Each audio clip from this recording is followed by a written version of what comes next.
This is Carolina Ghost Towns, a podcast about the vanished towns and lost communities in South Carolina, North Carolina, and maybe a few other places. I'm your host, Tom Taylor. I'm Henry Louis Gates Jr. Welcome to Finding Your Roots.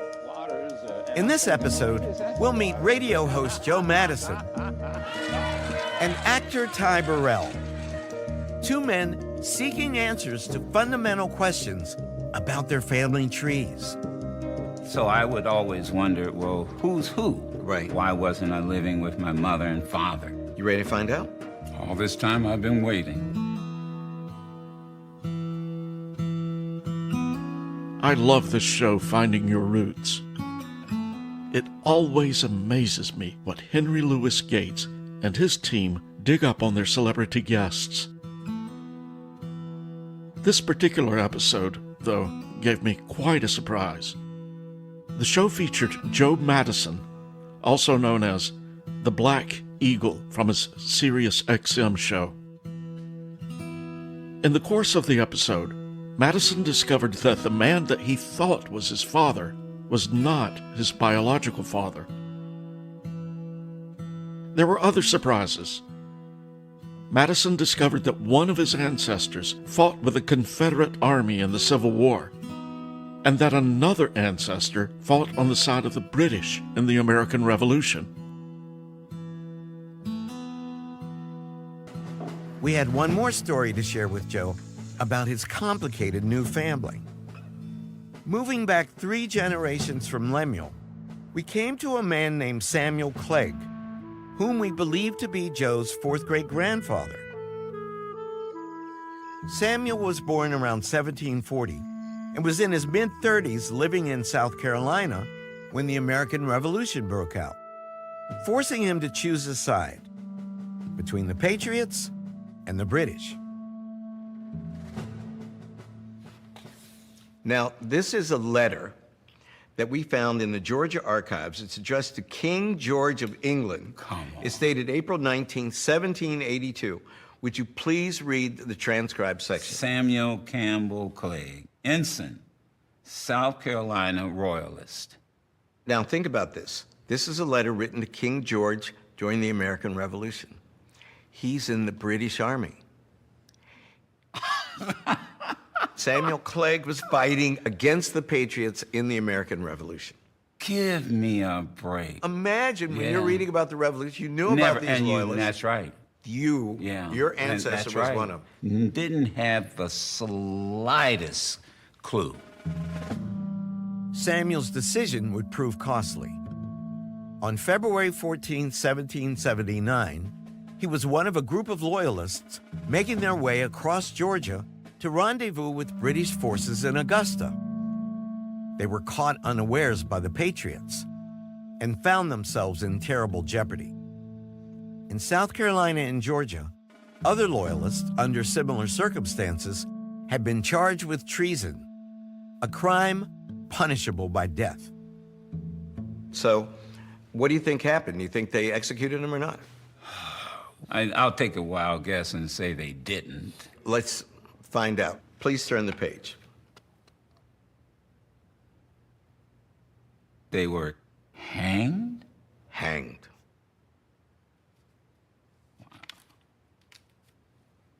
Your ancestor, Samuel Clegg, was hanged. He was executed in April 1779, along with 4 other loyalists. Even more surprising, this same Samuel Campbell Clegg is my great-great-great-great-great-grandfather. That makes Joe Madison my 5th cousin once removed.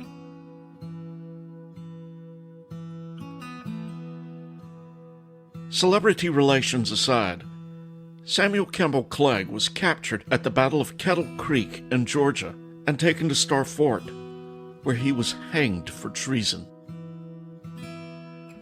Star Fort was at the heart of the 96th District and played an important part in the Revolutionary War. The village of 96 sprung up around the fort and later became known as Cambridge. Today, we take a look at the town of Cambridge that almost was, and the modern town of 96 that replaced it.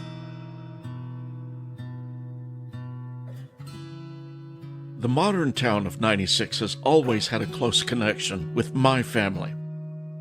It's where my mother was born and raised. I remember visiting my grandmother's house on her large farm. I have other non-treasonous ancestors that lived, died, and were buried in the surrounding countryside. So, this area has always been of particular interest to me.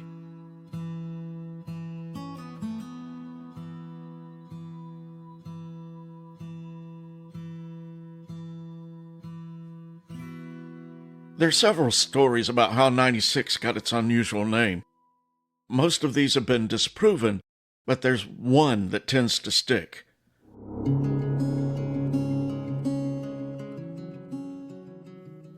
The website Carolina.com has this story about the name, which makes the most sense to me. Quote, "The Cherokee Path, the most direct route between Charlestown and the Cherokee towns in the northwestern part of the province, had become a major thoroughfare for trappers and traders traveling between the coast and the frontier. The first documented use of the Cherokee Path by the British was recorded by Captain George Chicken, who led a militia detachment to the coast via the trail in 1716. At a point on the Cherokee Path that was said to be 96 miles from the Cherokee town of Keowee, Captain Chicken and his unit blazed a new trail southward to the Savannah River. 96 arose at the junction of these two trails. The website for the modern town of 96 says that the village got its name when Robert Gowdy established a trading post at the 96th mile marker of the old Cherokee Path. Gowdy provided gunpowder, rum, and other supplies to both settlers and Cherokee. However, by the time he arrived, there were already settlers in the area, and the region was already known as 96. Regardless of how it got its name, the village became an important center in the Carolina backcountry. So important that at one point, the entire upcountry of South Carolina became known as the 96th District, with the village as its judicial center. The original 96th District was formally established in 1768.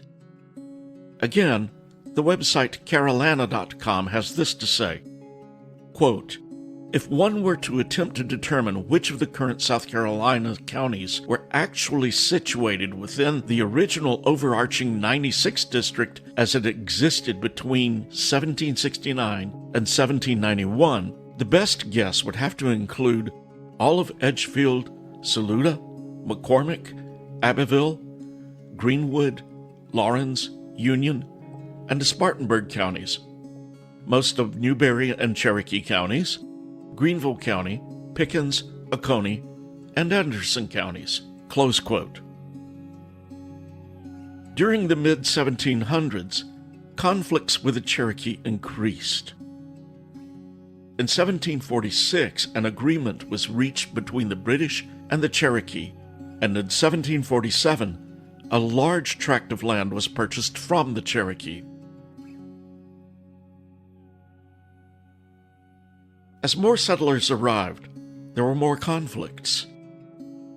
In 1759, the British built a stockade fort using Robert Gowdy's barn as the fort's magazine.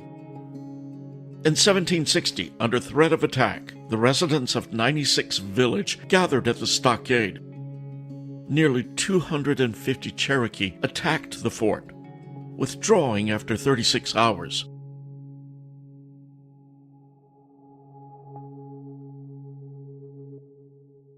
Soon after, other troubles came to the village. Carolina.com states that, quote, On the eve of the American Revolution, 96 was a thriving village of 12 houses, a sizable courthouse, and a sturdy jail. At least 100 persons lived in the vicinity, and the land was cleared for a mile around." Close quote.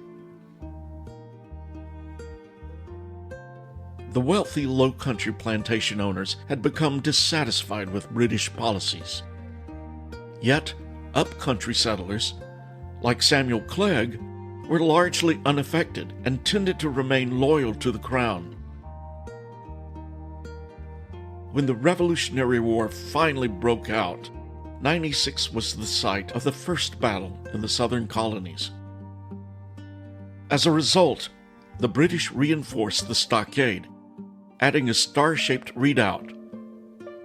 In 1781, General Nathaniel Greene laid siege to the Star Fort. The siege was unsuccessful, but the British and the Loyalists eventually abandoned the fort, burning the buildings in the village as they left.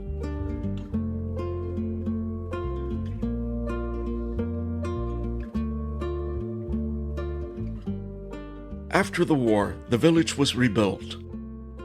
In 1781, the new South Carolina legislature laid out a plan for the town, including a courthouse and residential plots. In 1785, the legislature enacted plans for education around the state. An act for erecting and establishing a college at the village of Winnsboro in the district of Camden, a college in or near the city of Charleston, and a college at 96 in the district of 96 in the state of South Carolina, March 19, 1785. Whereas the proper education of youth is essential to the happiness and prosperity of every community, and is therefore an object well worthy the attention of this legislature. And whereas, by the liberal subscriptions which have been made towards erecting and maintaining a seminary of learning at 96, and the exertions of the trustees appointed by an act of the General Assembly, passed the 13th day of August, in the 8th year of the independence of the United States of America, to whom the government of the public school was committed, a very considerable fund hath already accumulated, and a prospect of still greater additions. And whereas it is just and proper to give all possible encouragement to and enlarge the foundations of the said public school, in common with the others, by this act to be established, be it therefore enacted by the authority aforesaid, that with the trustees of the public school established at 96, mentioned in the said recited act, or a majority of them, shall be, and they are hereby appointed, trustees of a college to be erected at or near the town of 96, which shall be called and known by the name of the College of Cambridge. With the establishment of the College of Cambridge in 1787, the town's name was officially changed from 96 to Cambridge. A 1911 article in the Greenwood Evening Index states that an act was passed stating that, quote, "the place shall be called Cambridge, and no other," close quote. For a while, the new town thrived. A writer in the 96 Guardian from 1878 said that, "College Hill seemed to be the attraction for everyone. Many wealthy gentlemen purchased lots there, fronting the road which was claimed to be the Broadway of the village, and they built handsome and costly residences. Rapid was the growth of the embryo village." Carolina.com states that, in addition to the College of Cambridge brick courthouse and jail, the town had at least 3 taverns, a blacksmith, a shoemaker, a tailor, more than a dozen shops, numerous doctors and lawyers, and a post office. At its height, the population of Cambridge was about 300 residents.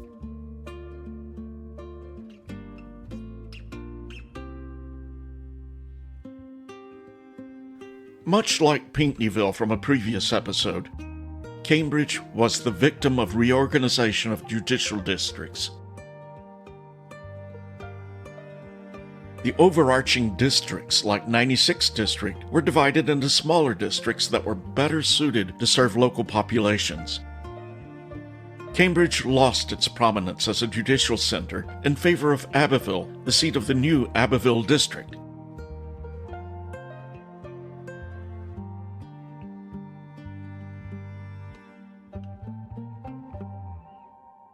Yet, Robert Mill's 1825 map of the Abbeville District still shows Cambridge as a prominent town. The college, shown on the map as an academy, and the Presbyterian church that supported the school are shown just north of the town center. In 1843, William Sims wrote in his report, The Geography of South Carolina, that the village of Cambridge, containing a few houses, stores, and taverns, is only remarkable as being upon or near the site of one of the most conspicuous of our country settlements before and during the War of the Revolution. Here stood the fortress and village of 96, in the district then of the same name, a name derived from the distance which it bore to the frontier fort of Prince George. It stands in the eastern quarter of Abbeville, near the borders of Edgefield, and within 6 miles of the Saluda River. The village was one of size and considerable importance.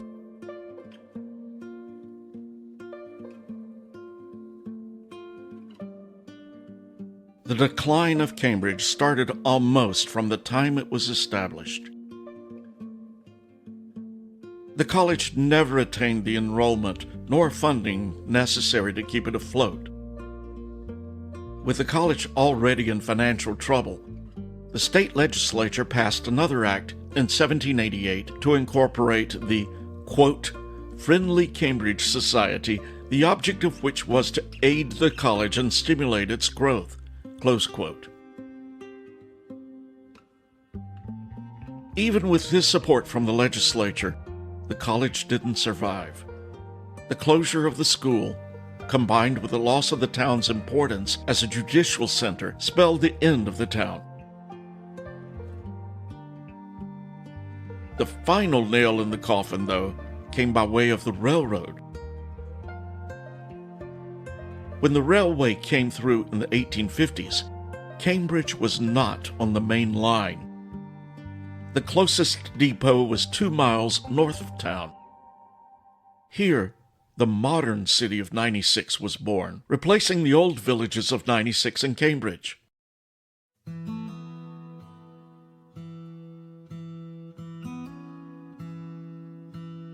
The old Cambridge courthouse was razed in 1856, and by 1860, the post office had closed. The only thing left of the town were the ruins of the old Star Fort.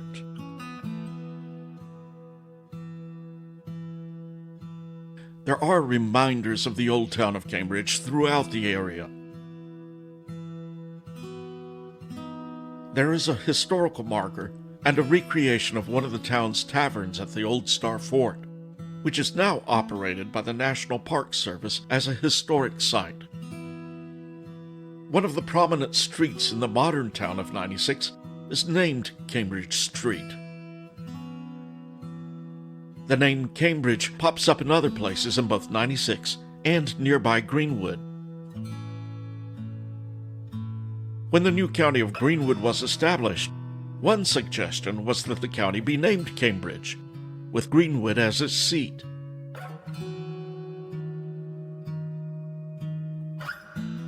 I have some personal memories of Cambridge, though.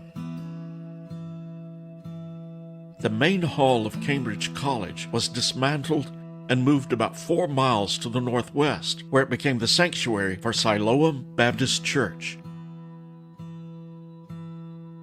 This was a wooden, 2-story structure that was modified to fit the worship needs of the day. There were separate entrances for men and women, as well as one for slaves. The upper floor was removed, and slave galleries were built along the upper portions of the church.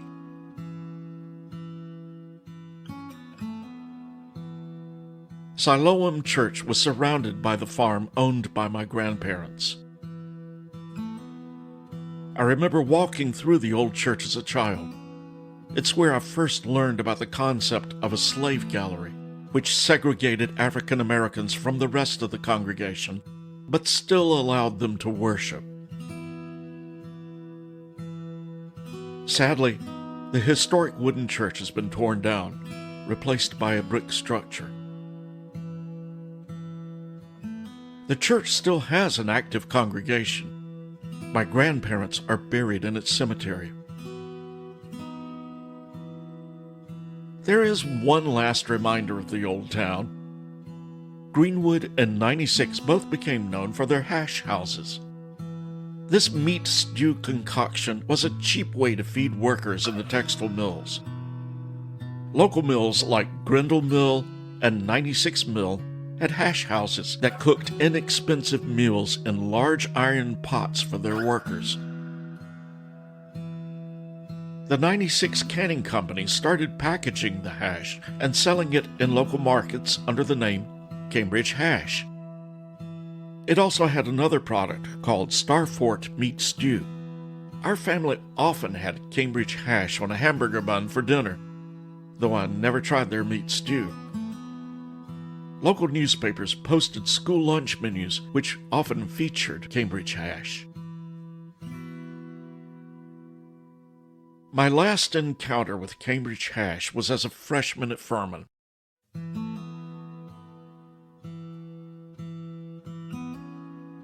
I was living in an apartment off campus, and I didn't have a meal ticket, so I had to fend for myself as frugally as possible. I was in Winn-Dixie at University Square when I picked up a can of Cambridge, a sorority socialite type co-ed with whom I'd shared a couple of classes happened to buy, and scoffed at me for such a low-class choice of food. "How can you possibly eat that?" she said. I bought it anyway and took it home for dinner, served up as always on a hamburger bun, washed down with a cheap Wiedemann beer, $3 a six-pack at Bonat's convenience store, back in the days when you could buy beer at age 18. That was my last encounter with Cambridge.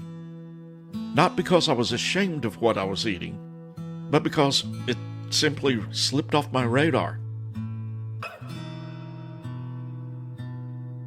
Soon after that encounter, I moved on campus and got a meal ticket. The next time Cambridge Hash crossed my mind, it was long gone. Now the hash, like the old Siloam Church building, are just memories.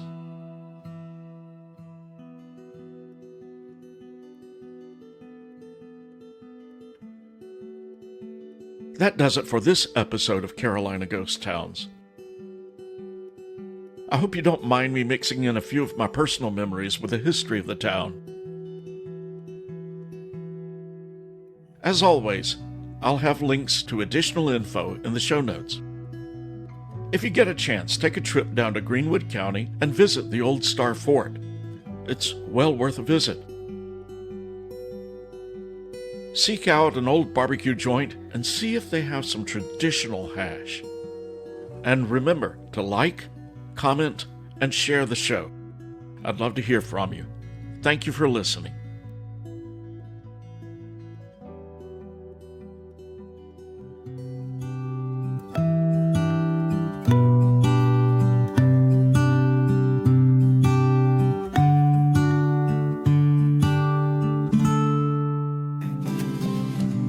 In this southern ghost town, we found a story untold. In the shadows of the past, we unravel, secrets unfold. With each step we take, we journey back in time. In this southern ghost town, we leave our footprints behind. Thanks for listening. The opening music was composed by Lex FM with additional music from Pixabay. The song Southern Ghost Town was generated by Suno AI. All other music was composed and recorded by me, Tom Taylor. Carolina Ghost Towns is a part of the Random Connections empire. It's pretty much a one-man show, so I wear all the hats, including producer, writer, researcher, sound engineer, publicist, and bartender. If you like the show, please subscribe on your favorite pod venue and be sure to give us feedback. If you have questions, comments, or ideas for the show, you can reach me at carolinaghosttownspod@gmail.com. For more information and show notes, visit randomconnections.com. Thank you. In this southern ghost town, we found a story untold. In the shadows of the past, we unravel, secrets unfold. With each step we take, we journey back in time. In this southern ghost town, we leave our footprints behind.